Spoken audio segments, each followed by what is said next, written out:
Good evening, everybody, and welcome. I am Yasha Franklin Hodge, the Chief Information Officer for the City of Boston. And on behalf of Mayor Martin J. Walsh, I want to welcome everybody here and thank you for coming. So the purpose of this hearing is to assess the qualification of Verizon to provide cable television service in the City of Boston. If they are determined to be qualified, the city may enter into a license agreement pursuant to the applicable state and federal regulation, and we'll talk a little bit about what those are shortly. I'm joined today by representatives from Verizon who will introduce themselves shortly, as well as attorney Tom Fitzpatrick from Davis Mallman DeAugustine, who has been representing the City of Boston throughout this process. This hearing was advertised in accordance with Massachusetts Department of Telecommunications and Cable regulations. The hearing is being transcribed, recorded, closed captioned, and broadcast live on Comcast Channel 24, RCN Channel 13, and on the City of Boston website at cityofboston.gov/cable/live.asp. It will also be made available for streaming online shortly after it concludes. We do have Spanish language translation service available in the room, so if anybody needs that, please, please see Mike Lynch over here, and he will connect you. So just for instructions, we will be having a public comment period later on in this hearing. So if you wish to comment, please sign up on one of the sheets over on that desk. We already have a number of folks who have signed up to comment, so thank you. Comments may also be submitted online at boston.gov/Verizon. Any comments received will be made part of the record of this hearing. You can also reach us by phone if you wish to comment at 617-635-3112. All right, next slide. So, from his first day in office, Mayor Walsh is committed to increasing competition in cable and broadband service here in Boston. Today, limited competition means that most households have only one company to choose from when it comes to cable service. We are pleased to be close to an agreement with Verizon to provide an additional choice for Boston residents. We believe that market competition is good for consumers. This license and this hearing is focused solely on cable television service. Federal and state law do not grant the city regulatory authority over broadband internet service, and any license that the city may grant will only address television-related topics. However, it is important to note that the applicant intends to provide broadband internet over the same fiber optic connection used for television service, so a Verizon cable license should also lead to increased competition for broadband internet service. This hearing and the process to date has been done in accordance with Massachusetts cable law and the regulations published by the Department of Telecommunications and Cable. It began with a joint announcement on April 12th of this year that Verizon intends to build a fiber optic network in Boston and to use that network to offer Fios internet and television service. The same day, the city initiated the cable television licensing process, inviting companies to submit proposals to obtain a license and offer service. Verizon was the sole applicant in this process. Following the various steps set forth by the Massachusetts Department of Telecommunications and Cable, the city and Verizon proceeded towards licensing. Although state regulations require only one hearing, the city has chosen to hold two. The first hearing was held on August 2nd at the Bowling Municipal Building in Dudley Square. The city was beginning license negotiations at that time, and our goal was to hear from the public early to inform our perspective as we worked with Verizon to draft a license. All comments made at the first hearing and solicited online will be incorporated into the record of this hearing. So on Monday, November 28th, this past Monday, the city published a draft license online. This is the result of the negotiations that have taken place over the past 4 months. The formal purpose of this hearing is to review the qualifications of the applicant for a cable license. However, we welcome any comments that the public may wish to make on the draft license as well. I'd like to point out that the structure and many of the provisions in the draft license were based on the existing licenses that the city has already granted to other licensees. This establishes a fair basis on which companies can compete with each other. It also fulfills a legal obligation in our existing licenses that any new licensees be granted a license on terms that are substantially the same as those given to existing licensees. Both parties went into negotiation with a desire to reach agreement, but with the city committed to fighting hard for a license that served the people of Boston well. I want to express my appreciation for the people at Verizon and their legal counsel, most of whom are in the room, for their spirited but professional approach to this negotiation. The Massachusetts cable law suggests that a city would first issue a provisional license, followed within a year by a substantially similar final license. Because neither the City of Boston nor Verizon saw any benefit to a two-part licensing process, we jointly requested and received a waiver of the provisional license requirement from the Massachusetts DTC. If, after this hearing, the city decides to grant a license, we would move forward to issue a final license as soon as is practical. As previously mentioned, the city's negotiating goals were based on the public comments received in August and the administration's priorities for cable competition. Our highest priorities were to establish a level competitive playing field with other television providers, to secure new and ongoing support for public access, also known as PEG, to secure a new commitment to public education by connecting schools in the service area to the city's fiber optic network for broadband internet purposes, to ensure a fair, non-discriminatory service area and to prevent cherry picking of customers, to ensure service availability to residents of public housing, to establish strong reporting requirements to allow the city to measure progress and create accountability. So the City of Boston will now ask Verizon to give a brief presentation about their qualifications. And based on a careful examination of the application from Verizon, the comments that we received at the previous hearing, and the subsequent negotiation of a draft license, we've asked the applicant in advance of this hearing to address a number of topics specifically.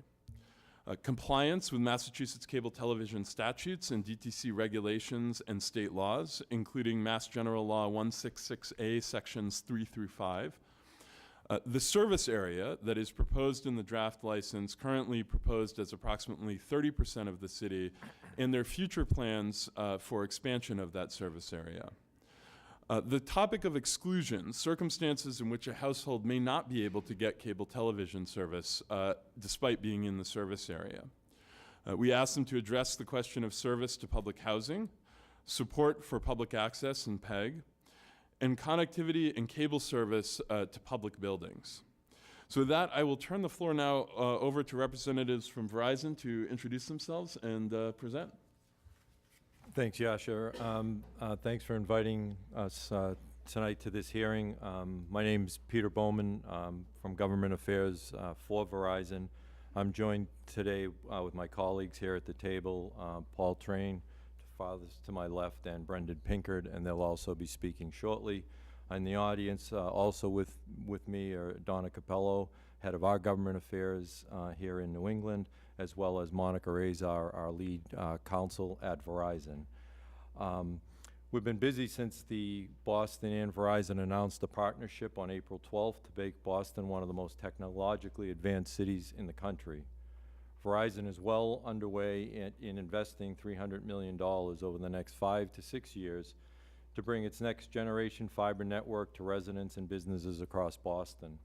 The new network will offer tremendous bandwidth and speeds. It will bring increased competition and choice for broadband and TV services, spur innovation and economic opportunity in the neighborhoods across the city. It will power many Verizon services, including Fios, wireless technology, enhanced Ethernet solutions, and smart city applications. We have worked closely with city officials to come to terms of a video franchise agreement. If a license is granted, Fios TV, in addition to data and voice, will soon be available to consumers in the first service area in the neighborhoods of Dorchester, Dudley Square Innovation District, and Rosendale and West Roxbury. Verizon technicians have been out already placing large capacity fiber optic cables, both above and underground, to connect fiber directly to homes and businesses that soon can order Verizon service. We'll continue to build the entire network to consumers in the first neighborhoods over the next year and beyond. I'd like to share some information on Verizon's qualifications to offer consumers another choice for video services. Verizon is one of the world's leading providers of broadband and entertainment services. We have a diverse workforce of over 162,000 employees, $132 billion in revenue. We have a long history of providing quality wireline and wireless service to consumers. In 2015, Verizon invested more than $17 billion in wireless, wireline, and enterprise infrastructure. We're financially sound. We've invested hundreds of millions of dollars in supporting our Fios business to guarantee its success. Verizon's largest all-fiber network supports more than 5.6 million Fios data customers and 4.7 million Fios TV customers. Our advanced fiber network offers video, data, and voice connections directly to the customer's premise. It's the most sophisticated network in the nation. The new fiber network is being built and supported locally based on our highly trained union technicians. We have our union leadership, Miles Calvi and Ed Hastings, here with us tonight. It's monitored 24/7 for reliability and quality, providing us with the ability and capacity to troubleshoot issues long before they affect customers. Service representatives located in our Lowell business office will be taking orders for Fios service, and service-related issues will be handled by employees out of our Fiber Solutions Center down in Providence, Rhode Island. Verizon's been a long-standing philanthropic partner in the city with a primary focus on STEM education programs that benefit Boston Public School students. Over the past 5 years, Verizon's contributed over $3.4 million to nonprofits across the city. Verizon has committed $100,000 to the Boston Public Library in support of a new Wi-Fi hotspot lending program. The two-year pilot focuses on making 100 hotspots available to library patrons, increasing access to the internet and other online services. If the cable license is granted, Verizon will provide an outstanding alternative for video service to residents here in the city, just as we've already done for the past 11 years in 113 other Massachusetts communities. Our Fios service is the most awarded service in the industry, rated highest in consumer satisfaction in the East region by J.D. Power. Again, I commend the city for their desire to provide video choice to its residents. Quick action on approving a cable license will ensure that residents in the first neighborhoods benefit from competition, competitive pricing, enhanced product offerings from a company like ours. On behalf of Verizon, I want to stress our appreciation for all the time and effort that's gotten to get us to this point from both the city and Verizon. I'd like now to ask our counsel from Kirby, Harrington, and Pinkard, Paul Train and Brendan Pinkard, to make their opening comments, and then we're obviously available to answer questions, Joshua, as we proceed through the hearing. Great. Thank you, Peter. My name is Paul Train. I'm from Kirby, Harrington, Pinkard, and joining me is attorney Brendan Pinkard to my right, a partner at our firm. As Yasha noted, we spent the last several months negotiating an agreement with the city. And I want to first thank Yasha, Tom, Adam, Brian, Mike, and Ann for all their hard work and their professionalism during that time period. As Yasha noted, pursuant to Massachusetts regulations, this evening's hearing is to determine whether Verizon has the necessary qualifications to operate a cable system in the city of Boston. Towards that end, I would like to submit various records to document our position and to show Verizon's demonstrated ability to operate in the city. Some of those items include Verizon's Form 100 submitted on May 16, 2016, amendments to the Form 100 filed on July 16, 2016, Verizon's response to the city's issuing authority report filed on July 16, 2016, a list of the 113 other Massachusetts municipalities in which Verizon currently provides cable service, Verizon's most recent annual report, a waiver received from the Massachusetts Department of Telecommunications and Cable on November 2nd, 2016, exempting the city and Verizon from various regulations. And to the extent the city will rely in whole or on part in the previous hearing, we'd like to have that transcript admitted to the record as well. And finally, of course, a copy of the license that we've negotiated. We believe these documents alone provide sufficient evidence to the city that Verizon has the necessary legal, technical, and financial qualifications to operate a cable system in the city of Boston. We intend to further support that position by offering additional oral testimony. And with your indulgence, Mr. Frankenhodge, I would like to commence that by turning the microphone over to Mr. Brendan Pinkard. Thank you. Thank you. Paul. That's for you. CIO Franklin Hodge, Attorney Fitzpatrick, and members of the city's negotiating team, I would like to echo the sentiments of my colleagues in thanking you for the opportunity to appear at this public hearing tonight and for your diligence and professionalism throughout this process. As you're aware, we've spent countless, often challenging, hours over the course of many months negotiating the proposed license. But the end result of those collective efforts is an agreement which, if approved, will serve and advance the interests of the city and its residents, meet or exceed all applicable legal requirements of state and local laws, as well as the level playing field requirement of the incumbent license, and create, for the first time, a robust and innovative competitive cable marketplace in the city of Boston. We are proud of the agreement we've negotiated with the city team and look forward to discussing its merits over the course of this hearing. As Mr. Train noted, I'd like to briefly highlight some of the material terms of the proposed license under consideration at this hearing, as well as how the provisions of the proposed license meet the applicable provisions of state laws and regulations. Consistent with Chapter 166A of the Massachusetts General Laws, the proposed 10-year license defines the service area to include the neighborhoods of Dorchester, West Roxbury, and the Dudley Square Innovation District in Roxbury, collectively comprising roughly 30% of the city. The specific boundaries of the service area are illustrated on Exhibit 1 of the proposed license. The license also expressly cares for the future expansion of the service area to incorporate additional portions of the city by amending Exhibit 1 of the license. Any such amendment would, of course, be subject to the approval of the issuing authority and must be effectuated consistent with the provisions of 207 CMR 3.7. But the critical point to note is that the license was crafted in a manner intended to facilitate the seamless expansion of the service area in future years if the city and Verizon reach an agreement to do so. Section 3.1 clearly obligates Verizon to make cable service available to all residential households in the service area on a non-discriminatory basis within the timeline set forth in the license and under state law. Recognizing the reality that, in certain circumstances, factors beyond Verizon's control may prohibit Verizon's ability to access certain households to install service, the license does include certain exceptions to the service availability obligation. Those installation exceptions, variations of which are standard in all cable licenses throughout the country, irrespective of provider, include cases where Verizon cannot gain access to a private right-of-way, where a landlord of a multiple dwelling unit either denies access or is restricted by an exclusive marketing agreement with another provider, where Verizon does not have existing telecommunications facilities, where significant technical impediments exist, and where extraordinarily high installation costs render installation impracticable. In limited circumstances where these exceptions are exercised, service may not be immediately available to the affected household. However, as a new entrant to a competitive market, Verizon obviously has a compelling interest in gaining access to as many households in the service area as is possible.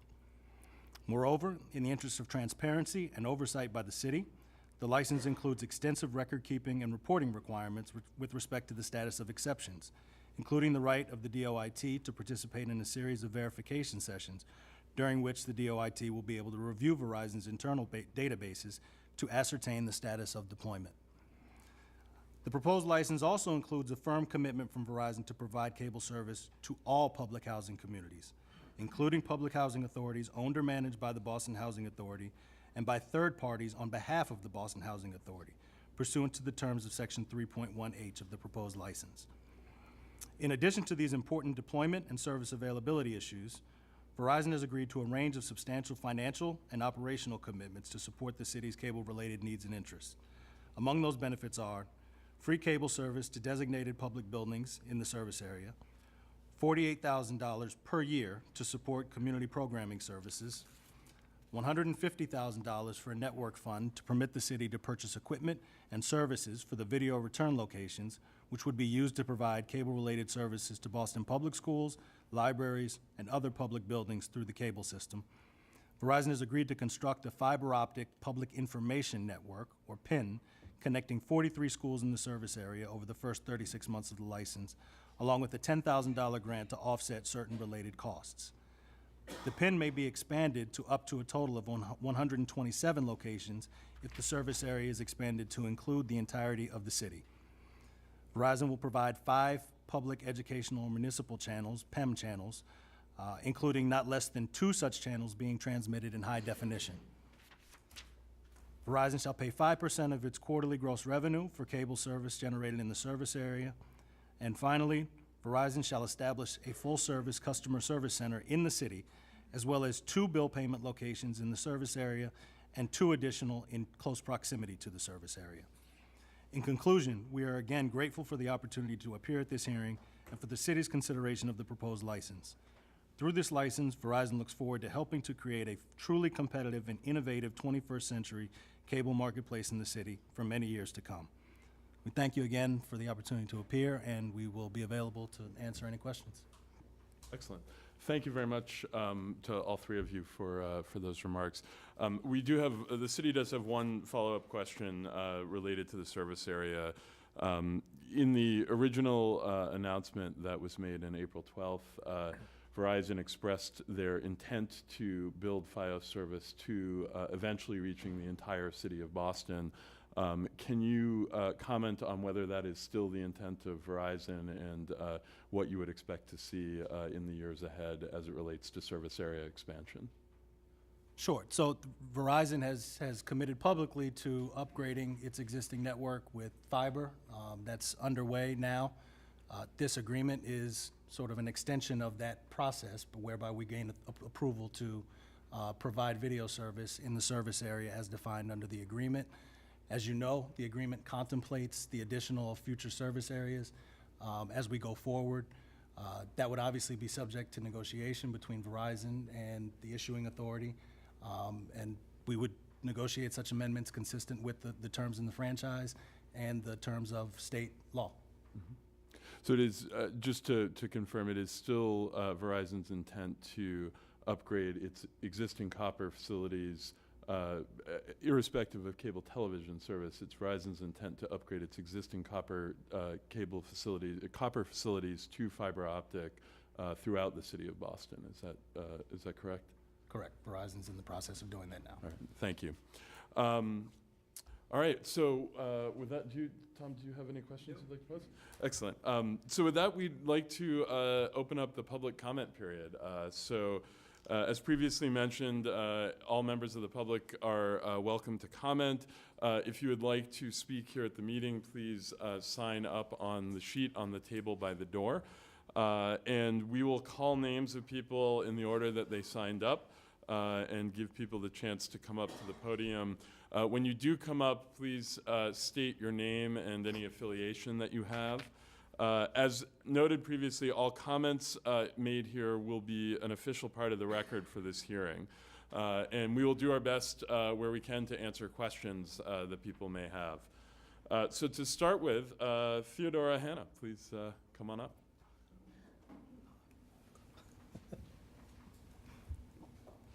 Hi, I'm Theo Hanna, co-director of Tech Goes Home.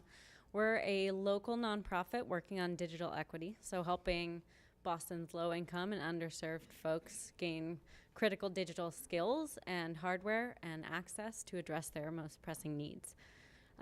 So I'd like to express my enthusiasm for the progress being made. One, because cable agreements help fund causes like Tech Goes Home that are so critical to helping bridge the huge divides that still exist in our society. And 2, because as Yasha said, choice is of the utmost importance for all of Boston residents, but particularly for the folks we serve. Having high quality, low cost internet options at home, it's just critical to success in all aspects of life. So, thank you. Thank you very much, Theo. Next up, Alessandra.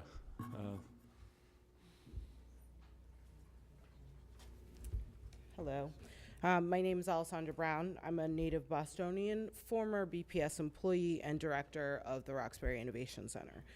In April, I spoke about the importance of expanding internet service through broadband and the importance of Fios coming to Boston. The Roxbury Innovation Center is dedicated to assisting and encouraging entrepreneurship and innovation for residents of Roxbury, Dorchester, and Mattapan. We provide programming to support small business owners, entrepreneurs, and innovators. This summer, we had over 280 students per week using laptops, smartphones, and Microsoft Surfaces simultaneously as they learned coding, mobile app development, website design, digital fabrication, and computer-aided design.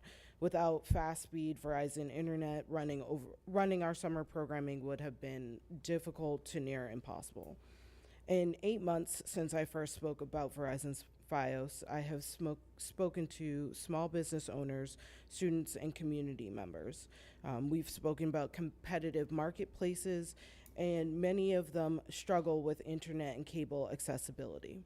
I believe bringing and offering Verizon brings a competitive rate for these individuals. Access to Verizon's new technology will provide small business owners, innovators, entrepreneurs, families, and most importantly, our students, the tools and services necessary to compete in this growing digital world. For these reasons, I support approving Verizon's video franchise. Thank you very much. Next up, we have Jim Atwood. Well, I'm going to go first. Okay, all right, Curtis, please. Good evening. My name is Curtis Henderson, and I'm General Manager for Boston Neighborhood Network, the city's cable access nonprofit that oversees the cable access television here in Boston. I had the privilege of testifying at the August 2nd hearing, along with many other supporters of BNN. My comments this evening will be brief, but I mainly want to commend all of you who have worked on this landmark license and express our appreciation that our voices have been heard. The future of community media in Boston is stronger than ever.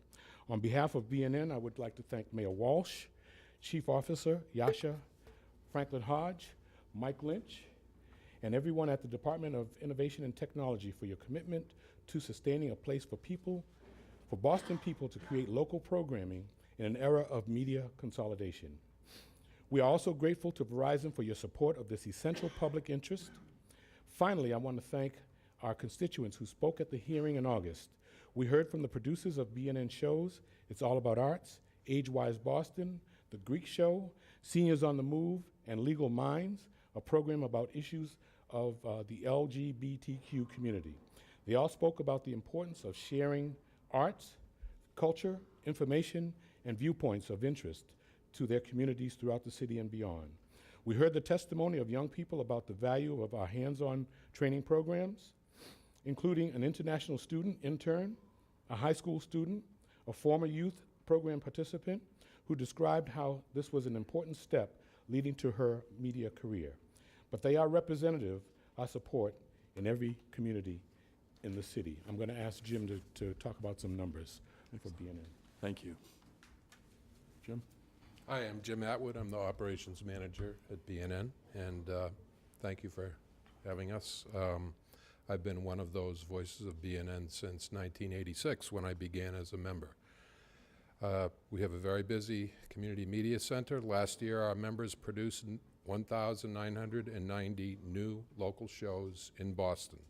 That's 38 new shows each week, 13 of them live. And BNN staff produced another 485 shows, including a nightly news program, coverage of high school sports, parades, and community events. In the process, BNN and our members served over 800 nonprofits, educational and religious institutions, city agencies, and community groups.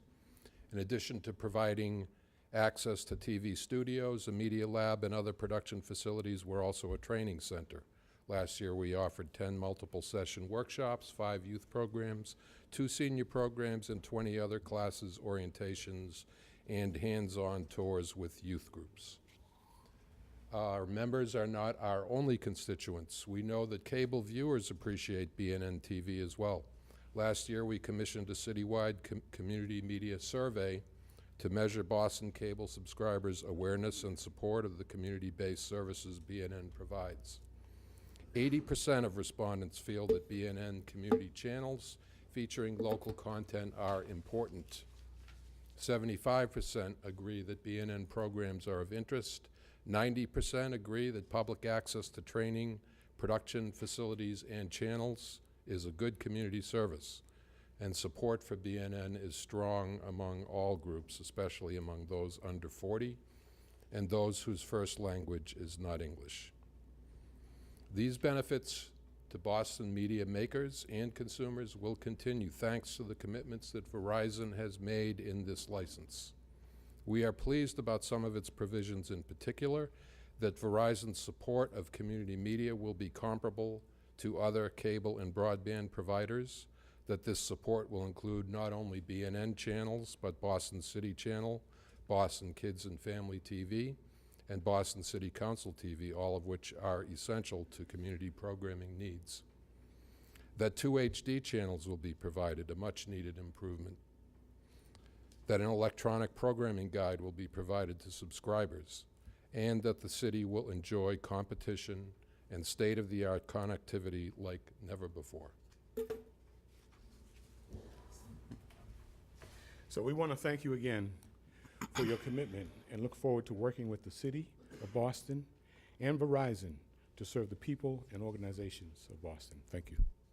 Thank you both very much for your remarks and for the great work that BNN does here in Boston.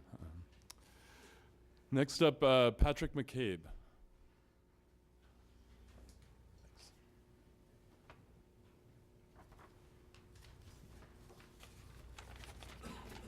Good evening. First and foremost, I would like to thank you, Mr. Franklin Hodge, and thank you to the City of Boston and the Broadband and Cable Office for the work that you do to ensure that our residents and businesses have access to competitive broadband services. For the record, my name is Patrick McCabe, and I am here on behalf of Edward Carpenter, State Representative for the 10th Suffolk District, which includes West Roxbury and parts of Brookline and Roslindale. The representative was unable to attend tonight due to a scheduling conflict. As a Boston resident, Representative Carpenter is happy to hear that Verizon is making plans to bring Fios to the city. He hopes and encourages the city to approve a franchise agreement with Verizon so that we can experience greater choice and competition in Boston. It is the representative's understanding that Verizon plans to invest approximately $300 million in the city for this project. The investment is Verizon's state-of-the-art fiber network illustrates the continuing importance of the company's wireline infrastructure. It will give businesses, research facilities, schools, manufacturers, and other public and private sector entities better, faster internet service and connectivity in addition to other options for TV services. As a former employee of Verizon, Representative Carpenter is happy to say that this 5 to 6 year commitment represents good paying jobs for the men and women who will be building and designing the Fios infrastructure and laying the fiber across the city. The representative asked that you approve the cable licensing process for Verizon and to build Fios in the city of Boston. Thank you. Thank you very much. Next, I'd like to call Joe Herman.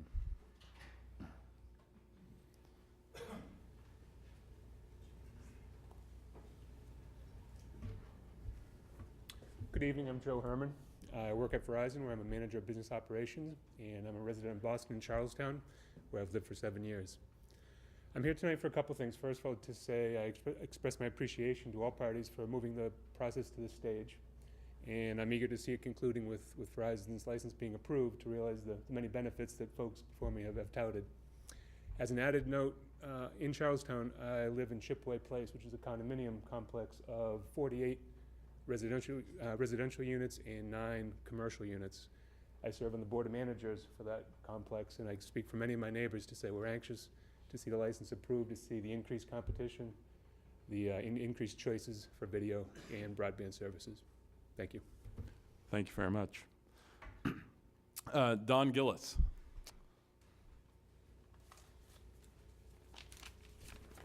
Good evening, CEO Franklin Hodge and members of the committee. My name is Don Gillis. I'm the Executive Director of the Massachusetts Workforce Board Association. The Mass Workforce Board Association is a business-led organization, represents workers, labor, and community-based organizations throughout this Commonwealth of Massachusetts. In Boston, our members, the Boston Private Industry Council. We're pleased to be here today to speak on behalf of this license application. I'm also a Boston resident. I was born in Boston. I've lived for over 30 years in Jamaica Plain. and I'm still going to support the application even though Jamaica Plain is sort of further down on the list. We urged you to support this application for a number of reasons. As already been mentioned, the increased competition will be good for consumers, good for residents of the city of Boston, as well as residents across the Commonwealth. Boston will now join with 114 plus other communities across the Commonwealth with access to these services, fiber optics. I've spoken to our members throughout the state who have been very pleased with the nature of delivery of services in the 351 cities and towns of the Commonwealth, and we hope that will ultimately be wired with broadband and with Fios. So competition is good. It's supporting small businesses, which are the key job creators in Massachusetts, will be instrumental in economic development activities, will be important. That'll be brought about by the implementation of Fios in the city of Boston. I want to also commend Verizon, and Mr. Bowman spoke about the commitments to the community, to the public schools, public library, STEM education. I know from my work in workforce that Verizon has been very supportive of upgrading folks' skills and supporting workforce activities throughout the Commonwealth by participating in the workforce boards in each and every of the 16 regions of Massachusetts. Finally, I want to say that I think that one of the things that's very critical and important, as the last couple of speakers said, which is the economic activity that the $300 million in investment will bring to Boston and the surrounding region.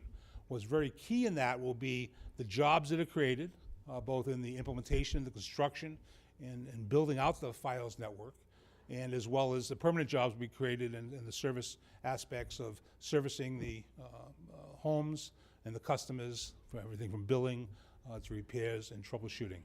We hope that the license will incorporate Mayor Walsh's more recent statements about the Boston Residents Jobs Program he announced this week, which will incorporate and increase the number of Boston residents to 51%, minorities and people of color 40%, and women to 12% in the construction aspects, and also hope that would be consistent and be included in relation to the permanent jobs that are created as a result of this investment. If Boston residents don't benefit in the construction jobs and permanent jobs, this will be a sort of an unfortunate aspect of the project. We know that Boston residents will benefit from the services that Verizon will deliver, but it's got to be more than just service delivery. It's got to be economic opportunity and benefits for residents. So on the basis of that, we urge you to support the license application, both from the Massachusetts Workforce Board Association, and I urge you on my behalf as a resident of the city of Boston. Thank you very much.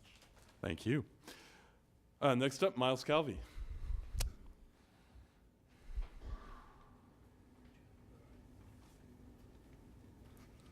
Thank you. And my name is Miles Calvi, and I'm the business manager Local 2222. As Peter mentioned earlier, I run the union basically that represents the workers that are on this project. And I really appreciate Don's comments because it's sort of a segue to what I'm here for, quite frankly, and that's the number of jobs that have been created from this.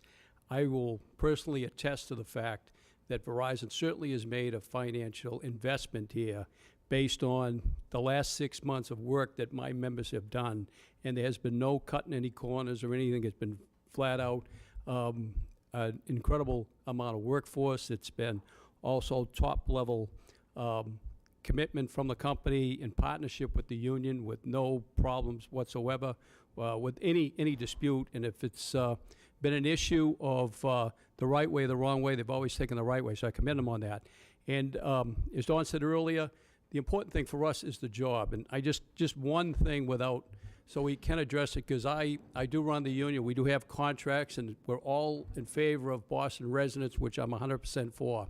This has been our resurrection. As I said back in August, we were a dying breed, the landline business. So we do have a little bit of a time frame in order to get certain areas of Massachusetts that we represent into this process before we actually can go to the street and hire, because we have to get members in other areas that, quite frankly, don't have enough work at this time to do it.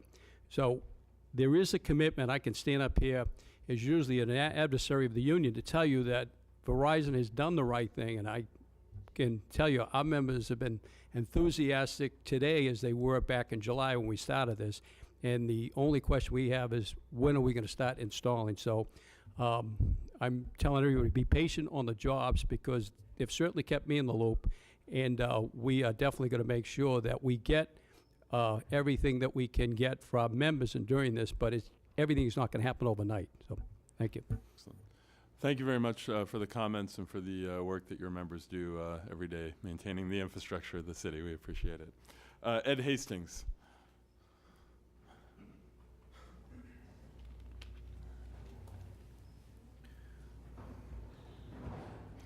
Good evening. My name is Ed Hastings, and I'm the president of IBEW Local 2222. I work with Miles. I'm here on behalf of our members also to express appreciation for the investment that Verizon is making in the community and to our members. Our members are very proud of this product. They've been providing this product in communities surrounding Boston for a long time. And it's been frustrating that we haven't been able to bring it to Boston. And I also stand as a lifelong resident of Boston. As long as I can remember, you either had cable TV or you didn't have cable TV. You had one choice, and it's been very, very frustrating.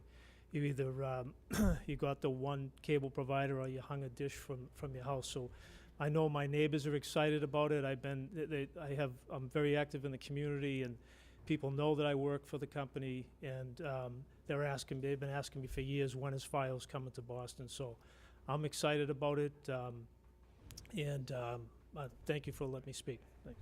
Thank you very much. So we're getting towards the end of our list of folks to make comments. If there's anybody else who hasn't already signed up who wants to comment, please go to the table and sign your name. Next up, we have Daniel Lyons.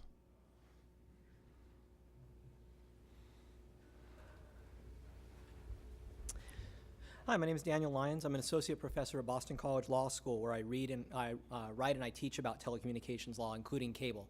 Verizon's asked me to provide some comments tonight based on my experience studying the industry. I would encourage the city to approve the agreement. I think both the city and its residents are likely to benefit from the increased competition that we're going to see when Verizon enters the market.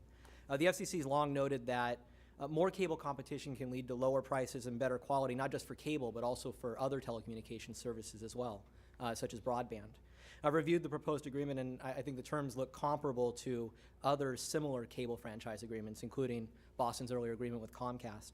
And I think the phased construction model that Verizon has proposed is one that has been tried elsewhere with success. And I think it's important to note that the first phase includes some of Boston's most diverse neighborhoods and a special commitment to make sure that Fios is available to public housing. I want to use my time to put this proposed franchise into the broader context. As a scholar, I think it's particularly notable that Verizon is seeking this franchise now at a time when the cable industry overall is declining.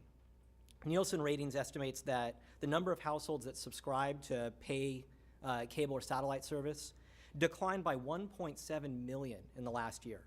And that growth has stagnated in part because of consumers are choosing other video options like Netflix. Now, that's led a lot of other cable companies to halt new cable construction and to focus on their businesses elsewhere. Just last month, Google Fiber, which many of us thought was going to be the revolutionary spark in this industry to bring 1 gigabit broadband and competitive cable to other markets.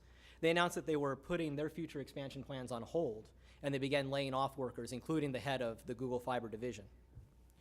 So given those market dynamics, I applaud Verizon and the city for negotiating an agreement that seems flexible enough to allow Verizon to continue its build-out. And I think it's worth noting that the build-out is part of a much larger project by Verizon to upgrade Boston's telecommunications infrastructure, bringing more fiber and other advanced network architecture to meet the needs of a 21st century city. I think this upgrade will do very good things for Boston as an innovation hub, and I think the city can help make sure that happens by allowing Verizon to provide cable service alongside telephone and internet service on that network. I also want to add that I'm an existing Fios customer, and because of my nature, I'm a particularly troublesome one. And I can attest that Fios' customer service is really, really good. So overall, I think this looks like a win-win for the city and its residents, so I'd urge the council to approve it. Thank you very much for your remarks. Next up, Amelia Lopez.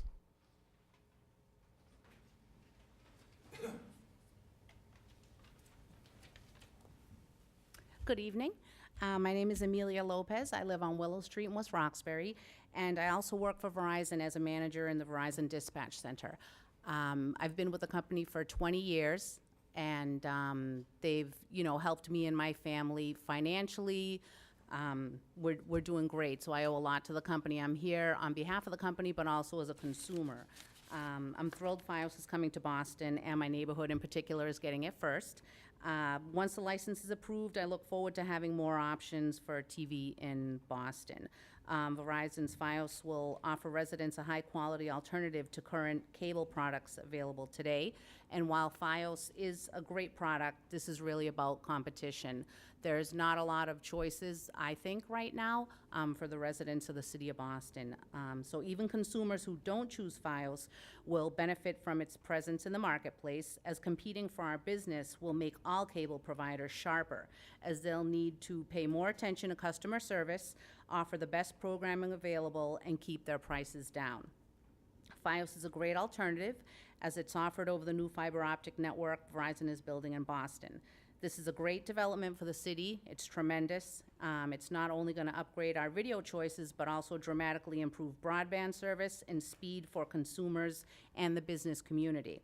I'm excited about all aspects of Verizon's increased presence in our city, and I hope you'll approve their video franchise as quickly as possible. As an aside, I have 3 kids, and they can go through 30 gig in less than a month. And we're always fighting over, get off the Netflix, so there's not enough bandwidth. I've been with Comcast, I've been with RCN, and just more choices for everybody in the city is a win-win. Verizon is an excellent corporate citizen, and any issues that come up or needs, we'll be there right away to reach out to anybody for any help that is needed. And customer service is number 1. Thank you. Thank you very much. Next up, Teresa Canavan.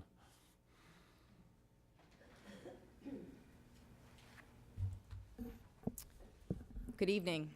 My name is Teresa Canavan, and I live in West Roxbury, and I have been pretty much a lifelong resident of Boston.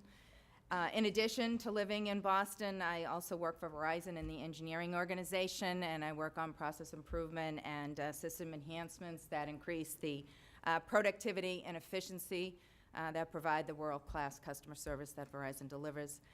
As an engineer for Verizon, I take great pride in our network.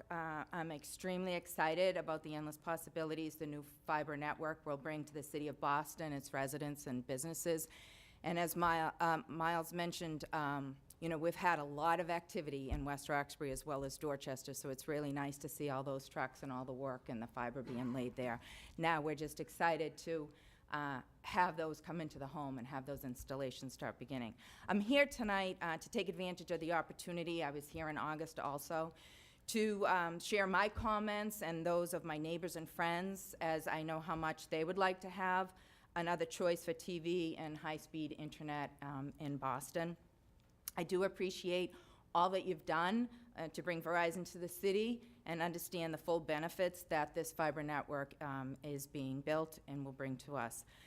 FiOS TV is a great alternative, as it's offered over the new fiber network, fiber optic network that Verizon's building. And we, the citizens of Boston, have waited a long time for FiOS and the reliability of our network. We are a world-class network. Most of Bostonians are also sports addicts. We've been accustomed to championship after championship, and you can't roll out FiOS as a double play. The video product has to be there, because otherwise you can't watch any of those sports.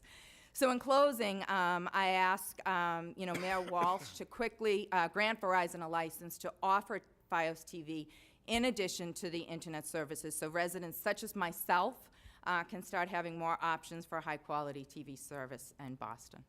And I thank you for your consideration tonight. Thank you very much. So the last person we have scheduled to speak is Neil Sullivan. And again, last call, if anybody would like to speak, please sign up on the table by the door. Neil? Thank you, Josh. Neil Sullivan. I'm a resident of Dorchester and the executive director of the Boston Private Industry Council. I am testifying as a city resident, not on behalf of my organization, but I would like to point out that Verizon has been a valued corporate partner to the PIC for more than 3 decades. Verizon provides summer jobs, mentoring for students in the workplace, hosts for job shadow days, and support for students in writing resumes and developing interviewing skills. In addition, Verizon Foundation has provided more than $1 million in grants to support PIC programs over the years, including Classroom at the Workplace for students who require preparation for the MCAS or SAT exams. That said, my testimony is mainly about the need for competition. I was part of the city administration in the mid-'80s when we first allowed cable television into town, and we had tremendous leverage and frankly regulated the price. Those days are long gone, yet the competition that was supposed to surface in lieu of the agreements has really not materialized. So I commend Mayor Walsh for making an aggressive move to bring Verizon Fios into the competitive environment. And I would also point out, particularly with you here, Joshua, that this is not just about price, it's about technological innovation. We really don't know what the various streams will carry 10 years from now. And competition and innovation, to me, is just as important as competition in price. Though when I open my bills, I don't necessarily see that as clearly as I should. So I would urge the mayor and the city to move expeditiously to bring Fios into the competitive stream for both reasons. Thank you. Excellent. Thank you very much for your remarks. I don't think we have any more people signed up to speak. Just quickly before we conclude, I want to say thank you to the folks who handled the production of the hearing, our stenographer, Dave, who have taken care of all of the technical aspects of this.